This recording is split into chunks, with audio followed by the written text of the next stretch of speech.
Magnus Carlson, the #1 ranked player in the world, is so good at chess that he wins almost all his games with complete dominance, and while sometimes it can take hours to defeat his opponents, here is a game where he destroyed his opponent within 2 minutes and 30 seconds down in a 3-minute game. His opponent that day was GM Vladislav Kovalev, a very capable blitz player, but Magnus, he's not just any player. The tournament had already started, and Magnus was nowhere to be seen. A couple minutes went by, and Magnus began running to his board. The players shake hands and begin the game. The game starts with e4, e6, the French defense. Vladislav strikes back with d4 and Magnus responds with d5.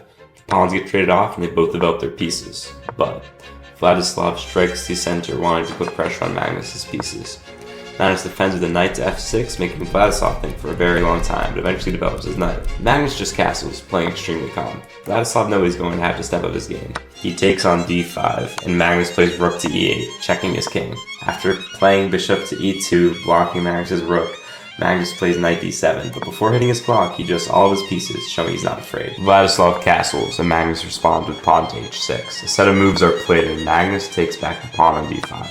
He moves his bishop to f3, looking to attack Magnus's knight, but Magnus defends with c6.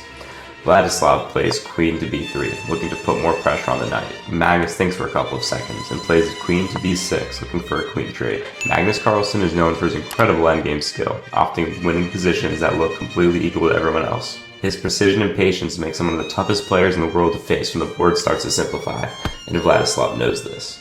With the time ticking down and only 20 seconds left on the clock, he starts to trade with all the pieces in the center. After playing bishop to d2, Magnus responds with f6, attacking Vladislav's knight. After retreating his knight, Magnus takes on e1. Vladislav takes back with the bishop.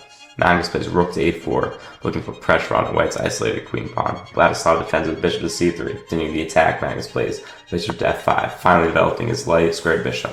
Vladislav retreats, and Magnus walks his king closer to the game. After some pieces are shuffled, with both players improving their position, Magnus pushes his pawn to b4, forcing a trade of pieces.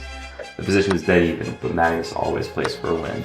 Moves are played until Vladislav takes Magnus's bishop on c4, the worst possible move in the position. This move connects Magnus's pawns, making Vladislav's king practically useless. After the rooks are being shuffled, Magnus is up a clear pawn. Then 2, after pushing the g and f pawn, Vladislav decides to push his own b pawn, but after rook to b2, Vladislav resigns. Players shake hands, knowing that Magnus completely outplayed him. But this is nothing compared to Magnus's match with Grandmaster Fabiano Caruana. When Magnus arrives, he shakes hands and begins to adjust every single piece.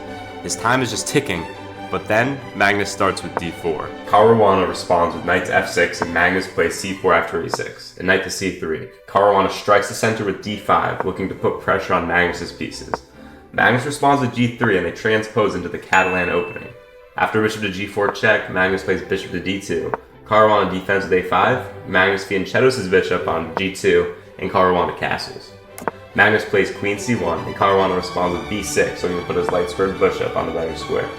Magnus takes in the center, and Caruana takes back, and Magnus safely castles his king.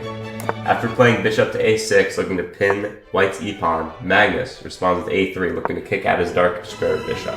After they trade pieces, Caruana plays c5, undermining White pawns. Magnus thinks for a bit and plays knight to c3. Both players develop their pieces, and Magnus takes on c5. After taking back, Magnus takes on d5, and after the knights are traded off, Caruana takes on e2, attacking Magnus's rook. Magnus moves his rook up to d2, and Caruana takes his knight to f3. Magnus decided to trade the queen, rooks, and take back the bishop on f3. After some pieces are shuffled around, Magnus eventually loses a pawn, but after repeating moves, they agree to draw.